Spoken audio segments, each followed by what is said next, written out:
মন্ত্রী মহোদয়ের কাছে প্রশ্ন, উনি কি দেখতে পাচ্ছেন না যে গাড়ির দীর্ঘ সারি এবং গ্রাজুয়ালি যে পাম্পগুলো বন্ধ হয়ে যাচ্ছে, সেবা কার্যক্রম বিঘ্নিত হচ্ছে, স্কুল বন্ধ হয়ে যাচ্ছে? আমাকে জঙ্গি বলার কারণটা আমি যতটুকু মনে করলাম যে আমার মাথায় একটি পাগড়ি রয়েছে এবং আমার চলায় সাদা পাঞ্জাবি সুন্নতে রাসূল রয়েছে, এটার জন্য হয়তো তিনি আমাকে ওইভাবে জঙ্গি বলে সম্বোধন সে আমাকে করেছে। আমি মনে করি আল্লাহ নবীর সুন্নত এবং এই পোশাক কোনোদিন জঙ্গির অ্যাসেম্বল হতে পারে না। জানসহ আমাদের বাংলাদেশের অর্থনৈতিক বিপর্যয়ের প্রধানতম কারণ রাষ্ট্রের সর্বপর্যায়ে দুর্নীতি।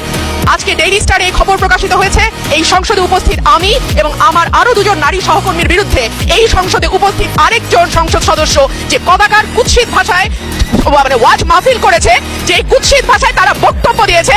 আমি আপনার কাছে এই ব্যাপারে বিচার চাইছি মাননীয় স্পিকার। আমাদের ইস্টার্ন রিফাইনিং এ যে এখন সংকট দেখা দিয়েছে তেলের সংকটের অভাবে, যেটা তথ্য অনুযায়ী আগামী এই মে মাসের মধ্যেই আমাদের সব ফাঁকা হয়ে যাবে। সেক্ষেত্রে মন্ত্রী মহোদয় কি বলবেন যে কবে নাগাদ আমাদের যথেষ্ট পরিমাণ এই ক্রুড তেল আসবে? যেটা আসলে আল্লাহ তাআলা তাকে অপূর্ব দক্ষতা দিয়েছেন।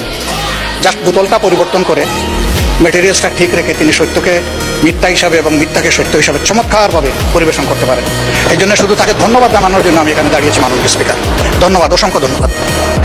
সম্মানিত জাতীয় সংসদ সদস্য জ্বালানি সংগ্রহ করতে গিয়ে তিনি কিছুটা অসম্মানিত অবস্থার মধ্যে পড়েছেন। এর আগে আমাদের একজন সংসদ সদস্য আমরা জেনেছিলাম যে তিনি তেল না পেয়ে, জ্বালানি না পেয়ে তিনি কিছুটা সংকটের মধ্যে ছিলেন।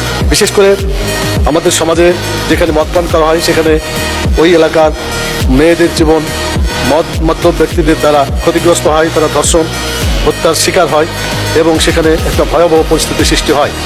এই অবস্থা থেকে দেশ এবং জাতিকে, জনগণকে রক্ষা করার জন্য মাননীয় স্বরাষ্ট্রমন্ত্রী এই মদ বন্ধের জন্য গুরুত্বপূর্ণ পদক্ষেপ নেওয়া দরকার।